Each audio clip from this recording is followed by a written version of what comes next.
সে তোমরা যা খুশি ভাবতে পারো। এটা আমার একটু বেশি বাড়াবাড়িও বলতে পারো। যাই হোক, রান্না করে খেতে আমি ভীষণই ভালোবাসি।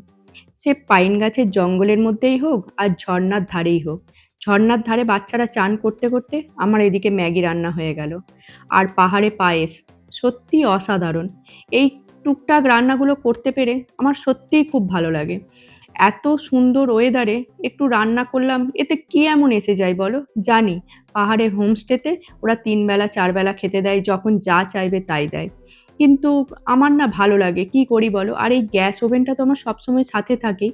আর টুকটাক রান্নার সরঞ্জামও সঙ্গে রাখি। কারণ যেহেতু বাচ্চা নিয়ে যাই তাই বুঝতেই পারছো। তাই গোবিন্দভোগ চাল, ১ প্যাকেট দুধ আর ১ কৌটো গুঁড়ো চিনি সঙ্গেই ছিল। এছাড়া আরও অনেক মশলাপাতি, ম্যাগি, টুকটাক খাবার জিনিস তো অনেক কিছুই ছিল। আর এই গ্যাস ওভেনটা যবে থেকে বাড়িতে নিয়েছি, মানে সবসময় এনি টাইম সাথে থাকে।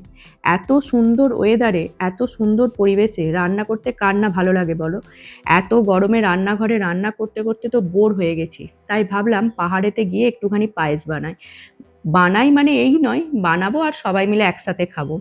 দুপুরের খাওয়া দাওয়া আমাদের সবার কমপ্লিট হয়ে গেছে। আর বুঝতেই তো পারছো পাহাড়ের মধ্যে এটাই তো আনন্দ। এছাড়া তো আর কি আছে বলো? রান্না এদিকে কমপ্লিট হয়ে গেছে, সবাই মিলে বসে একসাথে গল্প করতে করতে একটু মিষ্টি মুখ করে নিই। টাটা।